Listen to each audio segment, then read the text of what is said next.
Israel ফিলিস্তিন তুমুল যুদ্ধ চলছে আর এই যুদ্ধের কিছু গুরুত্বপূর্ণ আপডেট সংবাদ জানিয়ে দিব। এবার অফিসিয়ালি পরমাণু যুদ্ধের হুঁশিয়ারি দিয়েছে রাশিয়া। দিমিত্রি মেদভেদেবের হুমকি, ইউক্রেনকে F-16 জঙ্গি বিমান দেওয়া হলে পরমাণু হামলা করে পশ্চিমাদেরকে পুরোপুরি উড়িয়ে দেওয়া হবে। যুদ্ধের এতদিন পার হলেও এবার সরাসরি পরমাণু হামলার হুমকি দিয়েছে রাশিয়া। জানিয়ে দিব, ইসরায়েলিদের উপরে হামলা চালানোর অধিকার রয়েছে ফিলিস্তিনিদের, মন্তব্য চীন। থাকবে, ইউক্রেন নিশ্চিতভাবে যুদ্ধে হেরে যাচ্ছে, ইতিমধ্যেই আত্মসমর্পণের দিকে ঝুঁকে যাচ্ছে জেলেনস্কি, ইতালীয় বিশ্লেষকের মন্তব্য। এদিকে রাশিয়াকে ক্ষেপণাস্ত্র দিচ্ছে ইরান। থাকবে, হাসপাতালগুলোতে ভয়াবহ বোমা হামলা চালিয়েছে মিয়ানমারের জান্তা বাহিনী। সর্বশেষ জানিয়ে দিব, হামাস নেতার মন্তব্য, 7 অক্টোবর আমেরিকার পরিকল্পনা আর নেতানিয়াহুর স্বপ্ন পুরোপুরি ধূলিসাৎ করে দিয়েছে হামাস যোদ্ধারা। দর্শক, শুনছিলেন সংবাদ শিরোনাম, এবারে জানিয়ে দিব বিস্তারিত। তার আগে আমাদের ভিডিওটিতে একটি লাইক দিন এবং চ্যানেলটি সাবস্ক্রাইব করে পরবর্তী আপডেট সংবাদ সবার আগে পেতে আমাদের সাথেই জুড়ে থাকুন। দিমিত্রি মেদভেদেবের হুঁশিয়ারি, ইউক্রেনকে F-16 যুদ্ধ বিমান দেওয়া হলেই পরমাণু যুদ্ধ শুরু হবে। এবার অফিসিয়ালি পারমাণবিক যুদ্ধের হুঁশিয়ারি দিল রাশিয়া।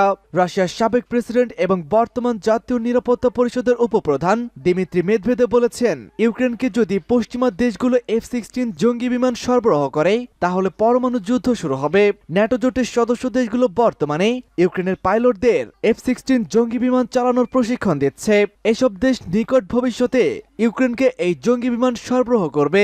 এর বিরুদ্ধে হুঁশিয়ারি উচ্চারণ করেছে মেদভেদেব। তিনি বলেছেন, তাদেরকে রাশিয়ার দক্ষ বৈমানিক ও অত্যাধুনিক বিমান মোকাবেলায় প্রস্তুত থাকতে হবে। তিনি বলেন, পরমাণু যুদ্ধ হঠাৎ করেই উদ্দেশ্যহীনভাবে শুরু হয়ে যেতে পারে, যা কেউ ঘোষণা দিয়ে করবে না।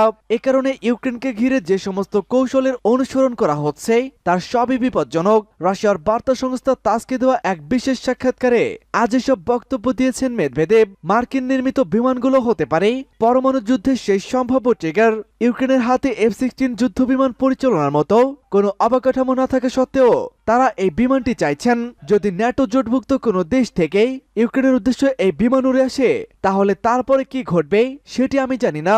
ন্যাটোভুক্ত কোনো দেশ বা আমেরিকা হয়তো এমনটি করতে দেবে না বলেই আশা করেন মেদভেদেব। ইসরায়েলিদের উপরে হামলা চালানোর অধিকার ফিলিস্তিনিদের রয়েছে, মন্তব্য চীন। নেদারল্যান্ডসের হেগের আন্তর্জাতিক বিচার আদালতে ফিলিস্তিনি অঞ্চলে ইসরায়েলের দখলদারিত্ব নিয়ে গণশুনানি চলছে। এই শুনানির চতুর্থ দিন কথা বলেছে বিশ্বের দ্বিতীয় বৃহত্তম অর্থনীতির দেশ চীন। দেশটির প্রতিনিধি জানিয়েছেন, ইসরায়েলিদের বিরুদ্ধে হামলা চালানোর অধিকার ফিলিস্তিনিদের রয়েছে, কারণ ইসরায়েলিরা হলো দখলদার। তারা অবৈধভাবে ফিলিস্তিনি অঞ্চল দখল করে রেখেছে। মাজিন মিন নামে চীনের পররাষ্ট্র মন্ত্রণালয়ের আইন বিষয়ক এক পরামর্শ আদালতকে বলেছেন, আত্মরক্ষার অধিকার হিসাবে বিদেশি দখলদারদের হঠাৎ এবং স্বাধীন ফিলিস্তিন রাষ্ট্র প্রতিষ্ঠায় ফিলিস্তিনিদের সশস্ত্র সংগ্রামের অধিকার রয়েছে। তিনি আরো বলেছেন, বিশ্বের অনেক দেশ সশস্ত্র প্রতিরোধের মাধ্যমে বিদেশি দখলদারদের হটিয়েছে। ইসরায়েলের উপর ফিলিস্তিনিদের হামলা কোনো সন্ত্রাসী কার্যক্রম নয়, এটি তাদের সশস্ত্র কার্যক্রমের অধিকার। উপনিবেশিকদের হাত থেকে রক্ষা পেতে ও আত্মরক্ষার্থে বিভিন্ন সময় প্রতিরোধ সহ সব ধরনের পদ্ধতিতে একাধিকবার বৈধতা দেওয়া হয়েছে, যা যোগ করেছেন চীনা কর্মকর্তা। 1967 সালের যুদ্ধের পর পশ্চিম তীর সহ ফিলিস্তিনের বিভিন্ন অঞ্চল দখল করে নেয় ইসরায়েলি বাহিনী। প্রায় 50 বছর ধরে তাদের দখলদারিতেই যুক্ত রয়েছে এসব অঞ্চলগুলো। ইউক্রেন নিশ্চিতভাবে হেরে যাচ্ছে, ইতালীয় বিশ্লেষকের মন্তব্য। ইতালির পর্যবেক্ষক এবং বিশেষজ্ঞ আলেক্সান্দ্রো ওরসিনি ইল ফাত্তো সংবাদপত্রে লিখেছিলেন, ডনবাস শহরের কৌশলগত গুরুত্বপূর্ণ শহর আভদিভকাতে ইউক্রেন সশস্ত্র বাহিনীর পরাজয়ের অর্থ হল কিয়েভ নিশ্চিতভাবে এবং অপরিবর্তনীয়ভাবে যুদ্ধে হেরে গেছে। তিনি জোর দিয়ে বলেছিলেন যে কমান্ডার ইন চিফের প্রতিস্থাপন এবং ন্যাটো থেকে ব্যাপক সামরিক সহযোগিতা পাওয়া সত্ত্বেও সম্পূর্ণ পাল্টা আক্রমণে ব্যর্থ হয়েছে এবং সবচেয়ে গুরুত্বপূর্ণ যুদ্ধটিতে হেরে গেছে। এখন যা করা যেতে পারে তা হল রাশিয়ার নতুন অঞ্চলগুলোকে পুনরুদ্ধার করার জন্য অপেক্ষা করা। আজ যে প্রশ্নটি আন্তর্জাতিক নিরাপত্তা বিশেষজ্ঞদের চিন্তা করা উচিত তা হারানো অঞ্চলগুলোকে ফিরিয়ে নেওয়া নয়, বরং যা এখনো হারায়নি সেগুলোকে রক্ষা করার প্রচেষ্টা চালিয়ে যাওয়া। তিনি বিশ্বাস করেন যে মার্কিন প্রেসিডেন্ট জো বাইডেন ইউক্রেনের সংঘাতকে ওয়াশিংটনের নিজস্ব উদ্দেশ্য হাসিল করতেই ব্যবহার করেছিলেন, যেমন ইউরোপ ও রাশিয়ার মধ্যে বিভেদ সৃষ্টি করা, ন্যাটো সম্প্রসারণ করা, নর্ড স্ট্রিম গ্যাস পাইপলাইন ধ্বংস করা এবং মার্কিন অস্ত্র বিক্রির প্রচার করা। একই সময় বিশ্লেষক নোট করেছেন যে সমস্ত পরিসংখ্যান ইঙ্গিত করেছে যে রাশিয়ার সামরিক শিল্প ন্যাটোকে ছাড়িয়ে গেছে। রাশিয়াকে ক্ষেপণাস্ত্র দিচ্ছে ইরান। রাশিয়াকে ভূমি থেকে ভূমিতে নিক্ষেপযোগ্য কয়েকশো ব্যালিস্টিক ক্ষেপণাস্ত্র দিচ্ছে ইরান। এ ঘটনায় বার্তা সংস্থা রয়টার্স বলেছে, সম্প্রতি মার্কিন নিষেধাজ্ঞায় থাকা দেশ দুটির মধ্যে সম্পর্ক গভীর হয়েছে। রয়টার্সের প্রতিবেদনে বলা হয়েছে, ইরানের 3টি সূত্র জানিয়েছে রাশিয়ার কাছে সরবরাহ করা ক্ষেপণাস্ত্রের মধ্যে অধিকাংশই ফাত্তা 110 সিরিজের স্বল্প পাল্লার ক্ষেপণাস্ত্র।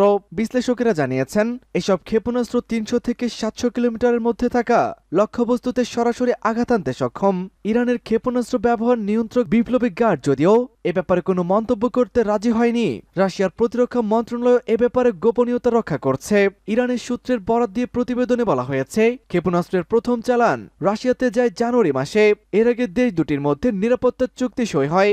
অন্যদের মতো নাম প্রকাশে অনিচ্ছুক ইরানের এক সামরিক কর্মকর্তা জানান, এখন পর্যন্ত 4টি চালান সম্পন্ন হয়েছে। বাকি চালানগুলো শীঘ্রই রাশিয়ায় পৌঁছাবে বলেও তিনি নিশ্চিত করেছেন। এর আগে রাশিয়াকে ড্রোন সরবরাহের অভিযোগ ওঠে ইরানের বিরুদ্ধে, যা মস্কো ইউক্রেন যুদ্ধে ব্যবহার হয়েছে। তবে সেই অভিযোগ অস্বীকার করে ইরান জানায়, যুদ্ধ শুরু হওয়ার আগেই মস্কোকে কিছু ড্রোন সরবরাহ করা হয়েছিল। হাসপাতালে ভয়াবহ বোমা হামলা মিয়ানমারের জান্তা বাহিনীর। মিয়ানমারের পশ্চিমাঞ্চলীয় রাখাইন প্রদেশের একটি হাসপাতালে ভয়াবহ বোমা হামলা চালিয়েছে জান্তা প্রশাসন। দেশটির বিদ্রোহী গোষ্ঠী আরাকান আর্মির বরাত দিয়ে বুধবার এক প্রতিবেদনে এই তথ্য জানিয়েছে মিয়ানমারের সংবাদ মাধ্যম দ্য ইরাবতী। এই দাবি মিয়ানমারের জান্তা বাহিনীর সবচেয়ে বিধ্বংসী বোমা দিয়ে হাসপাতালে হামলা করা হয়েছে। তারা আরো বলেছেন, জান্তার সামরিক বাহিনী রাখাইন রাজ্যের উপকূলীয় শহর রামিতে আরো শক্তিশালী ও ধ্বংসাত্মক বোমা ফেলতে শুরু করেছে। মঙ্গলবার বিকালে জান্তা বাহিনীর যুদ্ধ বিমানগুলো মিয়ানমারের পশ্চিমাঞ্চলীয় প্রদেশের এক শহরে এবং আশেপাশের অঞ্চলগুলোতে শক্তিশালী বোমা ফেলে। এতে সেখানকার একটি সরকারি হাসপাতাল এবং শহরের মাওমা বাজার ধ্বংস হয়ে যায়। এছাড়া বিমান হামলায় বহু বাড়িঘরও ধ্বংস হয়ে গেছে। সশস্ত্র এই গোষ্ঠীটি জানায়, জান্তা বাহিনীর যুদ্ধ বিমানগুলো গত মঙ্গলবার 500 পাউন্ড শক্তি সম্পন্ন এবং অনন্য বোমা ফেলেছে। এসব বোমা পূর্বে ব্যবহৃত বোমাগুলোর চেয়ে অনেক বেশি ধ্বংসাত্মক ছিল। হামাস নেতার মন্তব্য, 7 অক্টোবর আমেরিকার পরিকল্পনা আর নেতানিয়াহুর স্বপ্ন পুরোপুরি ধূলিসাৎ হয়ে গেছে। ফিলিস্তিনের ইসলামী প্রতিরোধ আন্দোলন হামাসের শীর্ষ নেতা এবং লেবাননে নিযুক্ত প্রতিনিধি ওসামা হামদান বলেছেন, গাজা উপত্যকা থেকে গত 7 অক্টোবর হামাস এবং অন্য প্রতিরোধ সংগঠনগুলোর যোদ্ধারা দখলদার ইহুদিবাদী ইসরায়েলের অভ্যন্তরে যে অভিযান চালিয়েছে তাতে মধ্যপ্রাচ্য অঞ্চলের নকশা পরিবর্তনে আমেরিকার পরিকল্পনা নস্যাৎ হয়ে গেছে। গতকাল লেবাননের টেলিভিশন চ্যানেল আল মাইদিনকে দেওয়া এক সাক্ষাৎকারে এসব কথা বলেছেন হামদান। তিনি বলেন, আমেরিকার প্রশাসন কখনোই মধ্যস্থতাকারী বা নিরপেক্ষ হতে পারে না, বরং তারা সবসময় ইসরায়েলের মিত্র। 7 অক্টোবর গাজা থেকে চালানো সামরিক অভিযানের কারণে মধ্যপ্রাচ্য নিয়ে মার্কিন ও ইসরায়েলি পরিকল্পনা বন্ধ হয়ে গেছে। মধ্যপ্রাচ্যের মানচিত্রে যে পরিবর্তন তারা আনতে চেয়েছিল সেটি ঠেকিয়ে দেওয়া হয়েছে। হামাস নেতা বলেন, ইহুদিবাদী ইসরায়েলের যুদ্ধবাজ প্রধানমন্ত্রী বেনিয়ামিন নেতানিয়াহুর স্বপ্ন চুরমার করে দিয়েছে প্রতিরোধ যোদ্ধারা।